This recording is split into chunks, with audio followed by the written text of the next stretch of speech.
inmenso placer para nosotros tener en el programa a Nuria Zapata, artista multidisciplinaria, que es poeta, que es modelo, que es pintora, que es cantante, y a la que vamos a empezar a preguntarle precisamente entre todas estas actividades, ¿cuál es la que más le gusta? Nuria, bienvenida al programa. Hola Ricardo, gracias por invitarme. Bueno, yo es verdad que hago bastantes cosas. En los últimos años sí que he sido absorbida casi en absoluto por la música y eso es actualmente lo que me tiene, digamos, trabajando. ¿Y cómo sabías tú que tenías tantas ganas de hacer tantas distintas cosas y todas relacionadas con el arte? ¿Desde chica tú lo aprendiste de alguien? ¿Te sentiste Mm, artista de chiquita? ¿Es una cuestión que viene vena familiar? no hay muchos dentro de mi familia que sean artistas, pero yo sí desde chica siempre fui bien tirada hacia las artes. Estaba en el coro de chiquita, no sé, dibujaba. Mi primera obra de teatro la hice a los 9 años. Entonces, no ha sido una decisión dedicarme al arte. Es lo único que puedo hacer, francamente. ¿Te sientes un espíritu que tiene que estar ligado permanentemente a actividades artísticas y deportivas? Y eso también vamos a hablar dentro de un ratito, pero primero cuéntanos tus proyectos. Tienes un proyecto musical interesantísimo, La Zorra Zapata, y cuéntanos del nombre y también en qué consiste. Bueno, La Zorra Zapata nació en el 2019 y ha como explotado inesperadamente para mí este tema musical. Sí que siempre quise hacer una banda y cantar y siempre estuve ligada a la música, pero nunca realmente tuve la confianza de liderar un proyecto artístico musical, ¿no? Entonces ahora estoy por sacar el segundo disco y respecto al nombre, en realidad empezó como jugando. Yo quería hacer la ZZ, Ajá, y no hay muchas, porque mi apellido es Zapata, ujú. pero no hay muchas palabras con Z hasta que llegamos a la palabra zorra y nos pareció que era lo suficientemente intrigante y atractivo como para ponérselo a un proyecto musical. Y quedó. Tú sabes que estaba pensando en esto y en lo machista que suele ser el idioma castellano, ¿no? Porque si uno analiza una serie de palabras en masculino: Ujú. zorro, lobo, golfo, Perro. aventurero, en fin, perro, efectivamente, tienen una connotación que no es necesariamente negativa. En cambio, en la mujer, algunas veces, todas estas palabras tienen una connotación sexual negativa, ¿no? Ujú. Entonces, nos invita a reflexionar, o sea, de verdad, ¿no? Hay ahí un problema con el español desde mi perspectiva, ¿no? No solo con el español, ¿no? Sino con toda la mirada machista que hay ahorita sobre la sociedad. O sea, la otra vez miraba un artículo que decía Mick Jagger a sus 78 años dando un concierto, bravo, y dos scrolls más abajo decían como la reina del pop Beyoncé, demasiado vieja a sus 40. Entonces, no solo es el problema del idioma y de las palabras, sino también de qué tan joven, por ejemplo, es una mujer artista, músico, versus un hombre, ¿no? Esas perspectivas están un poco trastornadas. Y en ese sentido, ¿te ha costado ser artista en Lima, en el Perú? O sea, o digamos que ha habido receptividad de parte de la gente más cercana a ti, de tu familia, por ejemplo. Em, o sea, mi familia ya está bastante acostumbrada a mis trotes artísticos, porque como decías al inicio, he pasado de ser artista plástica a escribir poesía, a hacer libros y ahora la música, ¿no? Entonces, en ese lado siempre he sido bastante libre. Y respecto a la escena local musical, felizmente y gracias al trabajo comunitario de muchas mujeres al unísono, hemos logrado que la industria musical se abra a lo femenino, a las propuestas femeninas. Y no solo eso, sino que ahora te necesitan. O sea, yo me doy cuenta que me invitan a tocar no sé, a un festival o con un grupo de bandas y necesitan que haya una presencia femenina porque ya la gente, el público, las mujeres sobre todo, reclamamos esa cuota femenina dentro de la industria, ¿no? Entonces, eso ha sido bacán porque me ha, digamos que he llegado en el momento en el que justo la ola arrancaba, ¿no? Y en ese sentido, por ejemplo, ahora vas a tocar con La, ¿no? Dentro de poquito. Cuéntanos un poco respecto a ese espectáculo.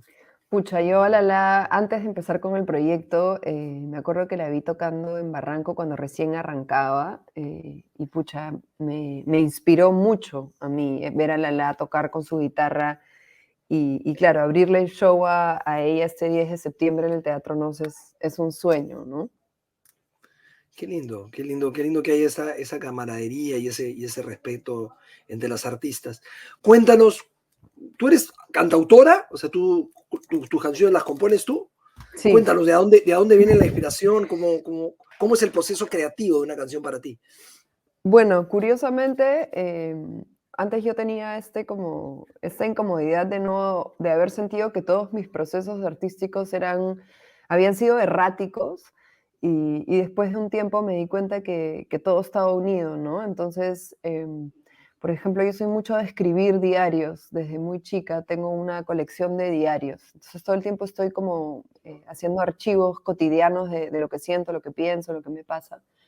Y es curioso porque yo en realidad sí que hago mis canciones, pero yo no escribo las letras pensando en hacerlas canción, sino más Ok. bien son mis diarios, ¿no? Entonces después cuando encuentro una melodía de guitarra que me funciona, lo que hago es voy a los diarios y encuentro una letra que vaya más o menos con el sonido de guitarra que he sacado, ¿no? Y así nace una canción.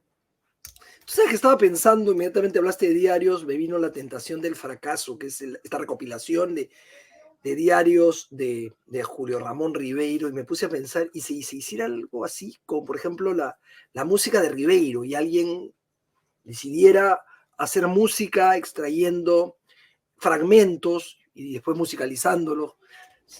Sería un ejercicio interesante, ¿no?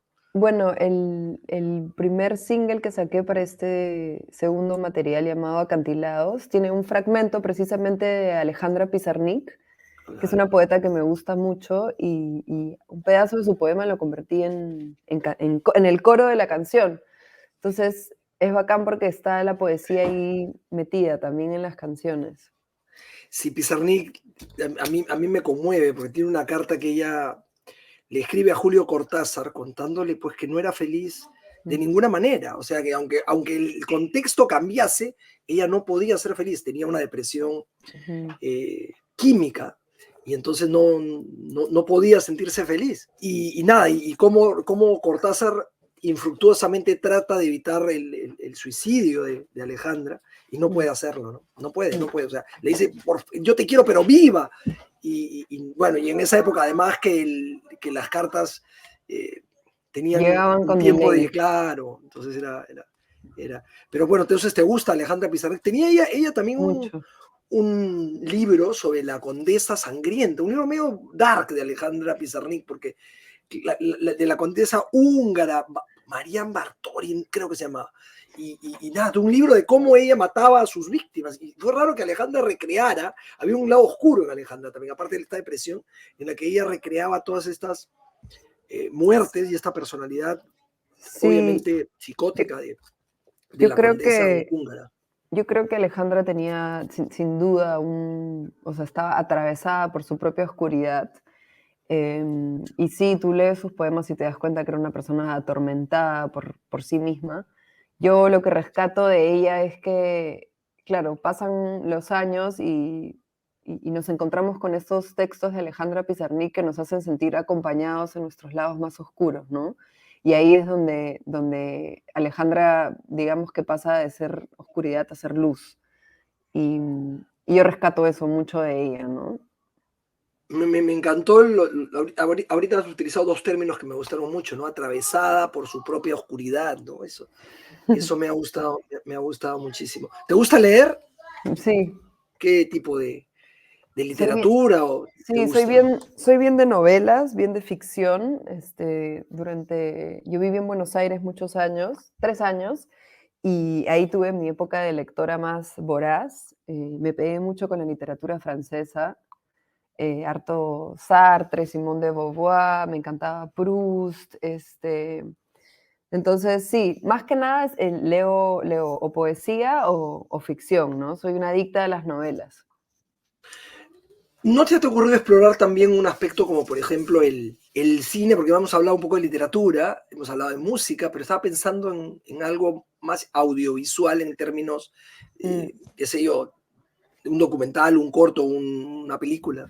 ¿Eso también está, o es pendiente en tu vida? ¿Es un Mm. pendiente o no? No te llama.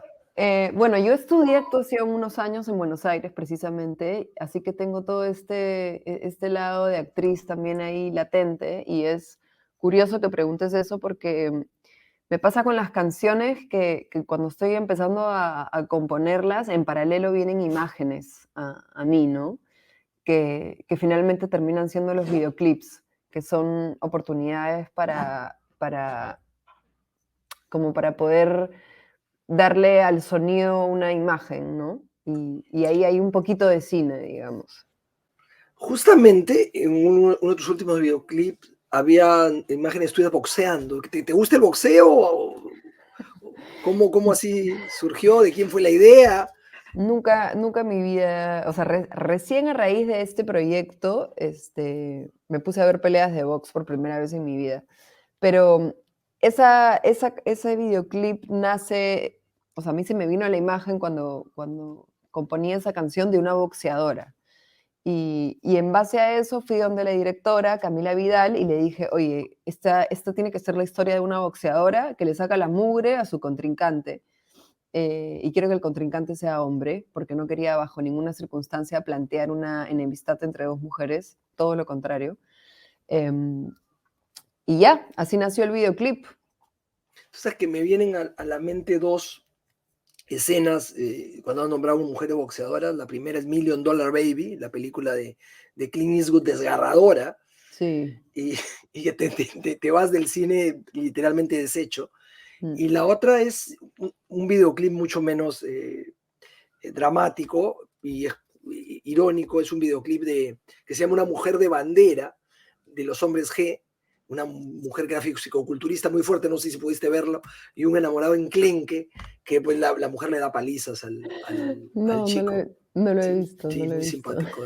Una mujer de bandera, ya sabes, en, en YouTube. Bueno, estábamos hablando de deportes. ¿Qué tipo de deportes te gustan? ¿Cuáles has practicado? Bueno, yo siempre, o sea, en el colegio, soy bien alta, de frente me mandaron al básquet, al vóley, pero yo no funciono mucho en los deportes de equipo, soy más, en solo, ¿no? Okay. Descubrí el atletismo y ahí es donde yo enganché, ¿no? Me encantaba hacer salto largo, por ejemplo, Yeah. salto alto, carreras, todo lo que me permitiera jugar como unidad me hacía sentir cómoda. Lo de los equipos me daba demasiada ansiedad defraudarlos o que me defrauden a mí, no me funcionaba muy bien. Entonces, de chica un poco eso es lo que hacía y después yo tuve y tengo, digamos, una condición en mi rodilla derecha. Uh-huh. Tengo 3 operaciones y la última ha sido un trasplante de menisco.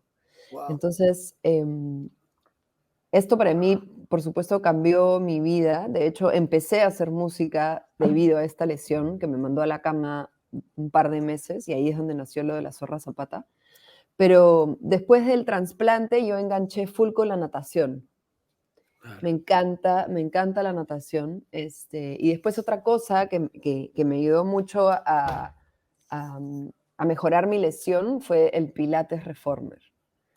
Santa solución, el Pilates Reformer. O sea, me encanta.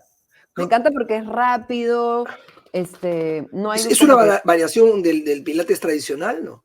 Sí, pero está más direccionado a personas con lesiones, con dolores de Ah, espaldas, de cuello, de rodilla. Es como que te trabaja el movimiento como en cadena, ¿no? Entonces como que te reenseña a moverte, una cosa así. yo estaba pensando, cuando nombraste el salto alto, en Dick Foxbury. Dick Foxbury fue alguien que cambió la manera de saltar el salto alto. claro, todos saltaban antes, intentaban saltar por la manera convencional de frente, y él fue el que obviamente ganó la Ah, medalla de oro, pero claro, la capacidad de innovación y de buscarle el lado diferente a algo y cambiar un deporte para siempre, ¿no? Bueno, no, imagino que después alguien puede también modificarlo, pero le cambió la esencia, la idea era saltar y él encontró la manera de que esto, de trascender, ¿no? O sea, porque sin haber sido el mejor saltador de todos los tiempos, fue el que cambió la esencia de este deporte y, y lleva a pensar, me lleva a mí a pensar en el pensamiento lateral o divergente, ese que no mm, tenemos todos, y es el ujú, ver cosas que los demás no ven, y en ujú. este caso pues aplicado al deporte y cambiando cosas, ¿no? Para mejorarlas, No, optimizándolas. no sabía, pero chévere, bacán. Claro, ¿no? En una Olimpiada, nadie esperaba. Todos saltaban de esta manera tradicional y él de, de la otra. Habiendo vivido en la Argentina, ¿no te contagiaron de la pasión por el fútbol? Cero, ¿sabes? A Cero. mí, a mí el, o sea, como que el fanatismo ciego en cualquier disciplina musical, religiosa, deportiva, lo que fuera, me genera un profundo e inmediato rechazo. O sea, el Ya. pensamiento colectivo así ciego, a mí o sea, me gusta el fútbol cuando ya estamos en la parte de penales. Ahí sí que me vacilo. Rápido, un, dos, tres, quien mete gol, se acabó. Claro, bueno, el fútbol, si uno se pone a pensar, a diferencia de otros deportes, no tiene la recompensa inmediata de la ventaja en el score, como el fútbol americano, bueno, un poco el fútbol americano, pero o el básquet, o deportes que son mucho más Me gusta más el rápidos o de un, vóley. Me gusta más el claro, vóley, por o el ejemplo, que es vóley, más claro. rápido. Ujú.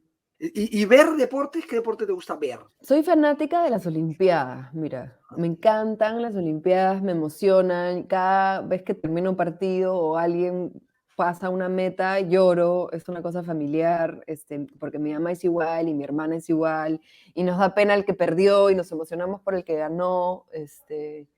Después de eso no soy mucho de ver deportes, salvo que sea en vivo, porque en vivo hay una cosa como de público que se contagia y eso sí que me emociona, ¿no? Soy permeable a esa emoción colectiva, pero de sentarme yo a ver un partido en mi computadora o en la tele, nunca jamás en la vida lo he hecho. No, pero eso justamente me ponía a darle vueltas, porque te preguntaba por tu héroe de ficción favorito y no habías puesto a nadie, no habías escrito a nadie. Y yo decía, ¿por qué? Y justamente no tienes un ídolo, no hay alguien que sea un ícono, una banda, o sea, imagino que hay grupos que te gustan o personas que, Pero es que, que que son admiras personas, muchísimo. o sea, no lo pude responder porque no tengo un héroe, o sea, lo máximo que se me ocurre es el personaje de Ignatius en John F. K. Toole, Ok, que es en realidad un antihéroe, que es ya. un gordo que come hot dogs y es un malcriado, Ok. pero ha sido un libro que a mí o sea, el único libro que quizás he tenido que parar porque no podía con la risa de lo increíble que es ese libro. Sí, sí. Sí, que bueno, Gargantú y Pantagruel eran eso. O sea, imagínate hace cuánto tiempo que está este tipo de literatura y este tipo de antihéroes entre nosotros. Si no te hubieras dedicado al arte, ¿qué te hubiese gustado hacer, Noria? ¿Qué hubieras querido hacer con tu vida? Hippie que da vueltas alrededor del mundo en playa sin zapatos. ¿Mochileando? No, pero mochileando. Es que no, o sea, como te decía, o sea, si no puedo dedicarme al arte, realmente no sabría qué hacer porque, o sea, las cosas que hago bien, las hago muy bien, pero las que hago mal, las hago realmente mal. Hay un montón de cosas de este mundo adulto que debería saber cómo funcionan y que no tengo idea. O sea, dentro de todo vivo mucho dentro de mi imaginario, ¿no? Entonces, si no pudiera ser artista, no sé, quizás sería panadera, se me ocurre algo así, o carpintera, algo más como que artesanal, ¿no? Siempre manual, pero no hubiera podido ser ni banquera, ni economista, ni politóloga, nada de eso. Quizás literatura, quizás le hubiera metido a la literatura. La literatura implica un tipo de mirada hacia adentro, ¿no? Un Mm. regocijo interno. ¿Te gusta el cine? ¿Qué tipo de películas te gustan? Me gustan las películas, lo que le diría a mi novio, cotidianas extraordinarias. No conecto mucho con las películas así demasiado fantásticas. Ya. Me gustan las películas que se desarrollan extraordinariamente dentro de un plano cotidiano. Algo así como realismo mágico. Algo así como, no sé, Eterno Resplandor de una mente sin Ah, recuerdos. fantástica, Esa es fantástica. una película que, por ejemplo, se desarrolla extraordinariamente dentro de lo cotidiano. Yo pienso que la musicalización de esa película, más allá del guión fabuloso, de la actuación de Jim Carrey y Kate Winslet, me parece, Kate Winslet. creo que hay una musicalización Sí, espectacular. By This River, fantástica. Sí, y Beck también está ahí, ¿no? By This River es de sí, Brian Eno, ¿no? Entonces, sí. Es sí, fantástica. es- Es fantástica esa película. Y, y, por y- y- ejemplo, Melancolía de Lars von Trier. no le he visto, ¿sabes? No Esa le he visto. película a mí me hizo mal. Es una película que no debía haber visto porque me dejó sacudida por un montón de tiempo, pero que ahora sin duda encabeza como mis top 3 de películas favoritas y efectivamente es una película cotidiana extraordinaria. Breaking the Waves también fue de Lars von Trier, me acuerdo. Bueno, en general Lars von Trier me gusta mucho, aunque tengo ahí emociones encontradas porque sé que él tiene procesos un poco agresivos para con sus actores para llegar al resultado que se llega. Sí, Y ahí entramos a un dilema complicadísimo y larguísimo entre si se separa al artista de su obra, ¿no? Tengo claro, emociones. María Schneider decía que Marlon Brando, por ejemplo, se aprovechó de ella en el último tango en París. Y que no solo lo había hecho con ella, sino con varios artistas más antes en otras películas. Exactamente, exactamente. Entonces ahí es como, me la ponen complicada porque no puedo dejar de admitir que mi impulso, o sea, mi cuerpo, mi existencia reacciona a ese estímulo de una manera muy potente, ¿no? Sus películas como que me impactan mucho, pero luego, claro, entra la moral y el raciocinio y, claro, ¿vale la pena hacer pasar a estos seres humanos por este proceso tan espantoso para tener una obra de arte que, entre comillas, valga la pena? ¿No? Bueno, también es el caso de Polanski, ¿no? Polanski también ha sido Sí, criticado y ha abrazado procesos penales. Y su trabajo es un trabajo eh, excepcional dentro del registro fílmico, ¿no? Pero ¿sabes qué película me encantó? No me acuerdo ahorita el nombre del director, El árbol de la vida. Terence Malick, creo que Uf, sí. O o Ken sea, Loach, ya no tengo, ya dudo, ya dudo. no estoy segura, Creo que es Malick, casi seguro. pero esa película me encantó, Claro, me claro. Acá, fascinó. nuestro productor Malik, interviene para afirmar, sí. claro. Sí, claro, claro, claro. Y esa es una de las películas que también es extraordinaria dentro de lo cotidiana, pero me acuerdo que en ese momento, mi novio de ese momento estaba literalmente dormido en el cine viendo esta película y yo a su lado llorando totalmente conmovida, ¿no? Y es una de esas películas que Ganó Cannes, ¿ah? Esa película ganó Cannes. es bellísima, pero también te puede parecer un bodrio, Sí, ¿no? claro. Y ese tipo de películas a mí me gustan. Claro. Y eso me lleva a mí a una de las últimas preguntas que tiene que ver con, primero decirte que la hemos pasado muy bien y que hemos disfrutado muchísimo esta conversación, pero si tuviéramos que cerrar, creo que hay que condensar un poco y sintetizar un poco la conversación y quiero que me cuentes cómo crees tú que el arte y el deporte le aportan a una sociedad. Bueno, para mí el tema de deporte, más allá de la repercusión física, que para mí es tan importante por la lesión que tengo, hay un componente inmediato que es la regulación de mis emociones. O sea, y, y eso como artista es importantísimo, ¿no? Porque tienes que saber canalizar esas emociones para volverlas en un trabajo tangible que termina siendo una obra, música, pintura, escultura, poesía. Entonces, a mí personalmente el deporte funciona como un regulador previo para que yo pueda no desbordarme en emociones y poder canalizar y sacar de la manera más ordenada posible lo que tengo adentro hacia afuera, ¿no? Y bueno, y el arte es también parte de lo mismo, ¿no? O sea, el deporte logra, está de alguna manera, es parte de una cadena, logra equilibrarte para que seas una mejor artista, si es que estoy entendiendo bien. Sí, sí, a mí me gusta porque o sea, cuando estoy nadando, por ejemplo, que es la disciplina más de cardio que hago ahora, hay una liberación de mi propio pensamiento, ¿no? Y al ser artista estoy todo el tiempo escribiendo sobre lo que pienso, pintando, dibujando, haciendo libros, todo el tiempo como muy enfocada y muy analítica sobre lo que siento, y el deporte lo que me da es un descanso de mí misma. Una catarsis, ¿no? Sí, Una catarsis. un switch off de mi cabeza que es súper intensa, ¿no? Entonces, me hace bien, me hace muy bien. Y a nosotros nos ha hecho muy bien conversar contigo y sentir esa intensidad. Te agradecemos muchísimo, Nuria, Gracias, por tu gracias. presencia hoy en el programa. Gracias, Ricardo. Que vengan más espacios en la radio peruana, por favor, que se agradece mucho. Gracias. Chao, chao. Adiós.